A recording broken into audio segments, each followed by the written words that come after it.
Hello, class. I hope all is going well in quarantine for you. I hope you had fun with triangles yesterday. Today, what we're going to be talking about is finding the circumference of a circle. Circumference means the distance around a circle. So we're going to talk about the different parts of a circle, and then I'll give you guys some more information on how to use that. So the first part that we want to talk about when finding the circumference of a circle is that it is actually the distance around. And there are two parts that we need to know. The diameter, which is the distance all the way across the circle while going through the center point. Okay? Then there is radius, which goes from the center point to an edge of the circle. So diameter goes all the way across, radius goes from the center to one point on the outside of the circle. It does not matter where that point is for the radius, it's just going from the center to an outside point. Alright, for formulas, there is a symbol that we have to recognize, and that is pi. For what we're going to be doing today, I want you to estimate pi. So we're going to use 3.14 for that estimate, okay?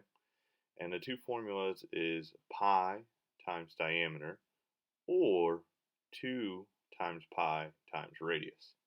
We're going to use both formulas today.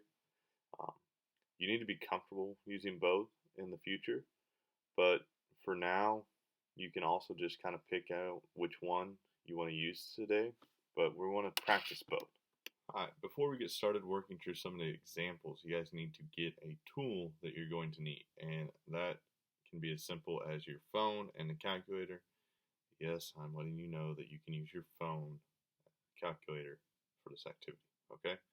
So, or you can use a regular calculator if you have one at home, but you're going to need that calculator, or this is going to be a lot harder for you because you're going to be doing a lot of small multiplication out by hand, which can be frustrating but not impossible to do.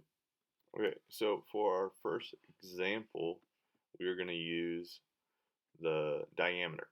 So that's going to be pi times diameter. So our diameter of our circle right now is 7.5 inches.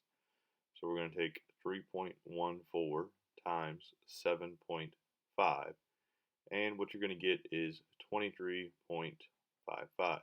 So the circumference for this circle is going to be 23.55 inches in length. For our second example, we're going to be using the radius. So the formula for that is 2 times pi times radius. So the first thing we're going to do is take 2 times 3.14, and we're going to get 6.28. Then we will take the 6.28, and we're going to times that by 1.25 feet, and we'll get 7.85. So the circumference for this circle is going to be 7.85 feet. Alright, before I give you guys your challenge for today, I want to give you a little bit of history about pi and how we came up with it. So pi is actually the relationship that was discovered in ancient times when they were trying to mass produce the wheel. So what they realized is every time they took the distance across from the wheel to make all the way around was going to be almost exactly 3.14 times whatever the diameter was. So once they discovered this, they were able to start really cranking up the production of the wheel. So that's kind of the history of pi. For your challenge today, what I would like you to do is to find 5 for each formula. So 5 for using diameter, 5 for using radius, circles in your house, and just find the distance around that circle. It could be a basketball, it could be a coffee mug, it could be whatever you want it to be.